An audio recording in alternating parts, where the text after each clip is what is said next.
Assalamualaikum warahmatullahi wabarakatuh. Salam jumpa lagi para pemirsa yang budiman. Semoga tetap dalam lindungan Allah Subhanahu wa Ta'ala.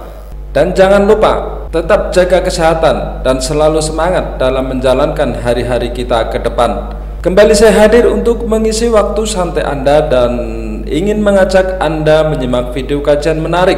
Kali ini ada video Ustadz Firanda, juga Ustadz Jawas yang menyebut Sunan Kalijogo adalah wali syaitan. Kemudian mendapat respon keras dari Kiai Kondang, Gus Miftah, yang kemudian mengisahkan sejarah perjalanan Raden Said sebelum mendapatkan julukan Sunan Kalijogo. Dan juga terselip kajian Buya Arasi tentang bagaimana menyikapi orang yang tak terlihat melakukan sholat. Kita simak cuplikannya terlebih dahulu. Jadi ada Ustadz Wahaboy, namanya Firanda. Dia mengatakan apa? Itu benar wali songo apa wali setan? Sunan Kalijaga bagaimana jadi wali? Dia pergi ke pinggir kali, kemudian dia bertapa kan? Bertapa sampai badannya penuh dengan lumut. Dia tidak sholat, tidak makan, kemudian dia tiba-tiba jadi apa? Kalau begitu cara jadi wali, itu wali setan. Jangan sombong dulu dengan orang-orang yang menurut kita secara fisik tidak sholat. Barangkali hatinya selalu berkoneksi kepada Allah. Sedangkan kita sholatnya mungkin dahsyat, 5 waktu di masjid. Tapi mulai dari takbir sampai assalamualaikum tidak pernah ingat Allah kecuali sesaat. Betul, wali syaiton. Maka Kanjeng Sunan Kalijogo sebelum menjadi wali, yang menurut Firanda ini wali setan, cangkeme bajingan, saya pengen sampaikan apa? Sunan Kalijogo sebelum menjadi wali pernah berbuat salah, maka kemudian dia ditegur dan dia bertobat kemudian menjadi wali. Kalau begitu cara jadi wali, itu wali setan. Kalau begitu caranya, tidak sholat, ya itu wali setan. Tapi saya tidak benar, saya tidak pernah membenarkan cerita. Jika kita melihat ada orang yang dianggap ahli ma'rifat, terlihat dalam kasat mata kita tidak sholat, belum tentu dia tidak sholat. Mungkin kita yang merasa sok sudah sholat. Orang Wahabi mengatakan apa? Wali songo itu katanya wali setan. Belajar sama siapa dia? Dia langsung dapat. Kalau dia lagi duduk begini bersila, dapat ilmunya. Itu ilmu setan. Adapun cerita yang sampai kepada kita, contohnya Sunan Kalijaga, mau jadi wali bagaimana caranya? Bertapa pinggir kali tidak sholat. Mengkritik Sunan Kalijogo sebelum menjadi wali, dia bertapa di pinggir kali. Kalau tidak paham makna hakikat, tidak paham makna ma'rifat, mendingan kamu diam. Nggak ada tarekat, syariat, hakikat, ma'rifat. Harus jelas dan tegas disampaikan kepada umat ini supaya umat tidak sesat. Mengkritik salah satu amaliyah wali songo Raden Said ketika belum menjadi Sunan Kalijogo. Masa jadi wali kok dengan cara bertapa? Saya bilang, kalau kamu tidak paham sejarah, diam. Kalau ada yang bilang ceritanya benar, saya bilang mana dalilnya? Sebutkan sanad Anda. Bahwasanya saya telah mendengar dari bapak saya dari kakek saya dari buyut saya dari njit. Bahwasanya dari Paijo, Paimin dan Jominten dia melihat Sunan Kalijaga di pinggir kali bertapa kemudian jadi wali.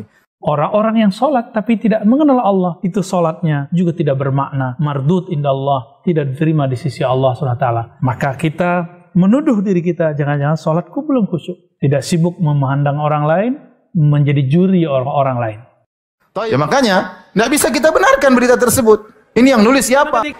Sunan Kalijogo sebelum menjadi wali pernah berbuat salah. Di mana salahnya? Niatnya baik, membantu orang miskin, tapi caranya salah. Gimana caranya? Dengan mencuri harta para bangsawan, hartanya orang-orang kaya, dicuri, tidak untuk dimakan Kanjeng Sunan Kalijogo, tetapi dibagikan kepada orang-orang miskin.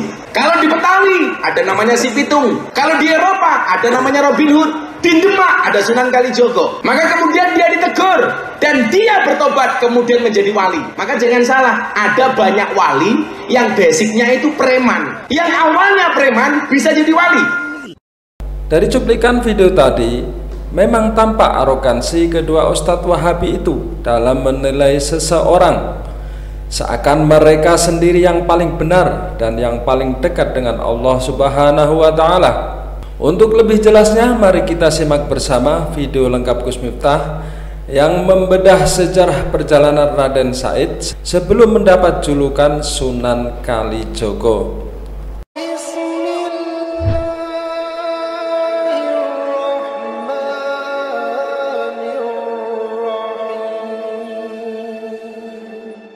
Kalau harus menasihati dengan cara yang baik.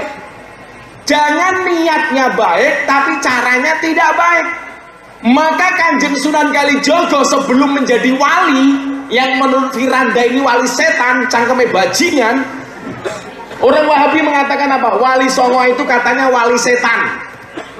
Kenapa? Karena mengkritik salah satu amaliyah Wali Songo, Raden Said, ketika belum menjadi Sunan Kalijogo. Masa jadi wali kok dengan cara bertapa? Saya bilang, kalau kamu tidak paham sejarah, diam. Kenapa? Karena diam itu adalah emas. Makanya kemarin Idul Fitri istri saya minta emas, saya perintah untuk diam.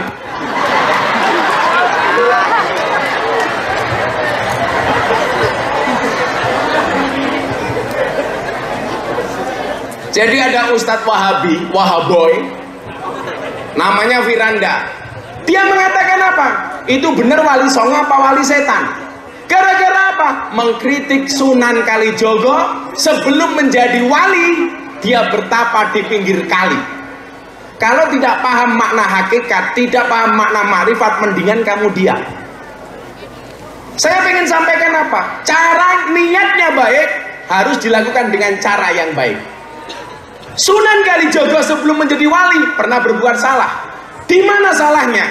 Niatnya baik, membantu orang miskin, tapi caranya salah. Gimana caranya? Dengan mencuri harta para bangsawan, hartanya orang-orang kaya, dicuri, tidak untuk dimakan Kanjeng Sunan Kalijogo, tetapi dibagikan kepada orang-orang miskin. Kalau di Betawi ada namanya Si Pitung, kalau di Eropa ada namanya Robin Hood, di Demak ada Sunan Kalijogo. Niatnya baik tapi tidak dilakukan dengan cara yang baik. Maka kemudian dia ditegur dan dia bertobat kemudian menjadi wali. Maka jangan salah, ada banyak wali yang basicnya itu preman, yang awalnya preman bisa jadi wali. Tapi yang paling banyak wali itu berangkat dari sebuah keluarga, seorang laki-laki atau suami yang mempunyai istri galak. Contohnya Umar bin Khattab. Umar bin Khattab itu setan, iblis, jin takut, tapi dia takut sama istrinya. Makanya mohon maaf, kalau bapak-bapak telok ini takut sama istri-istrinya galak, itu dua kemungkinan. Kemungkinan pertama, Anda akan diangkat menjadi walinya Allah. Atau yang kedua, min alamatil stroke.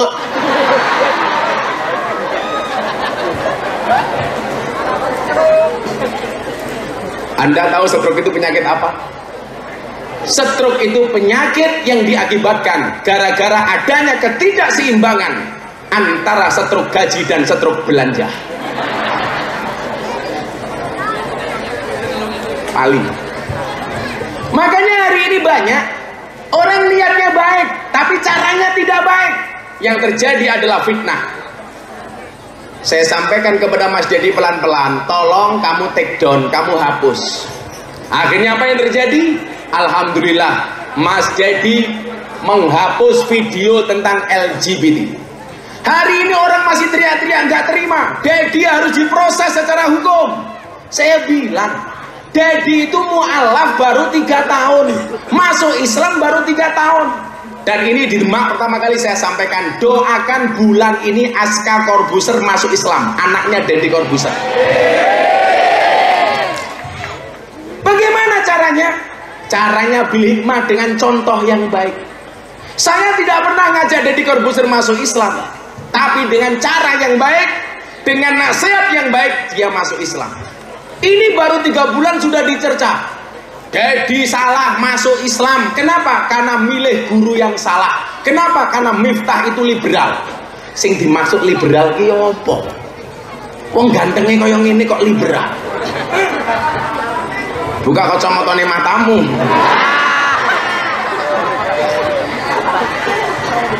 Kenapa ibu-ibu penasaran dengan mata saya? Saya buka janda-janda langsung nafsu.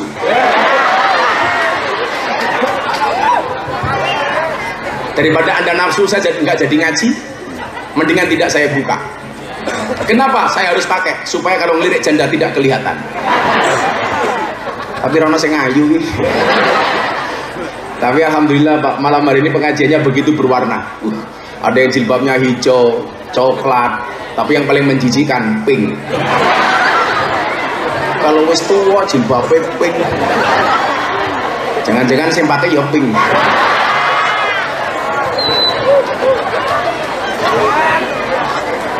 Besok ibu kalau mati wasiat saja, tolong saya besok kain kafannya warnanya pink. Paling malaikat munkanakil langsung teriak, wow janda. Sallu ala Nabi Muhammad. Makanya kemudian ada yang berpendapat, untung Dedi punya guru, sehingga apa? Dia salah ada yang menegur, dia salah ada yang menasihati. Maka guru itu fungsinya banyak hal.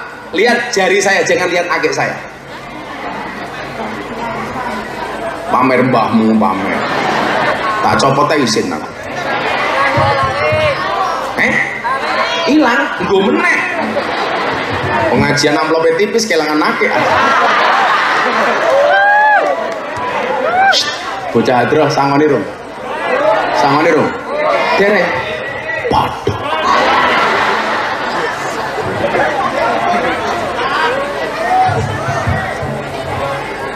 Guru itu Pak bisa berarti mu'alim, bisa berarti mudaris, bisa berarti mu'adib, bisa berarti murabbi. Murabbi itu apa? Sang penjaga. Maka kalau saya kirim Fatihah untuk guru saya Habib Lutfi, murabbi ruhina. Saya kirim ke Fatihah untuk guru saya Mbah Dim Yatiro Es Kendal, murabbi ruhina. Kenapa? Karena dia yang menjaga kita. Sama, Dedi dianggap murid saya, dia saya jaga.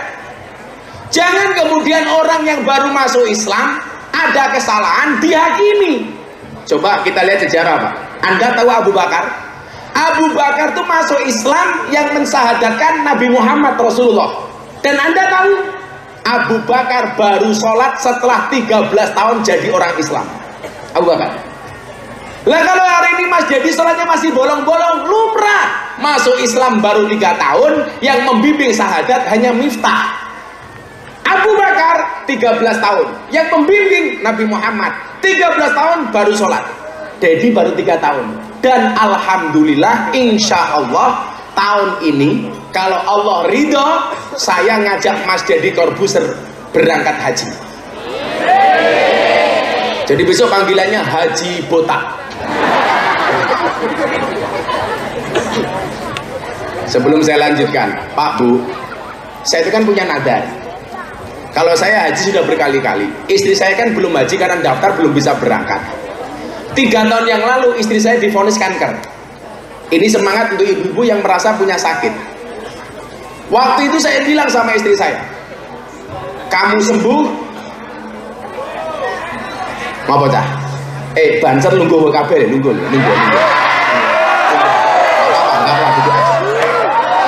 Kang Banser lenggah mawon.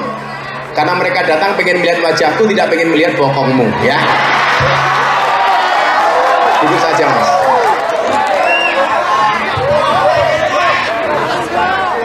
Nunggu wae lha apa le? Ibu-ibu pengen longgar, ayo dhuwur masjid.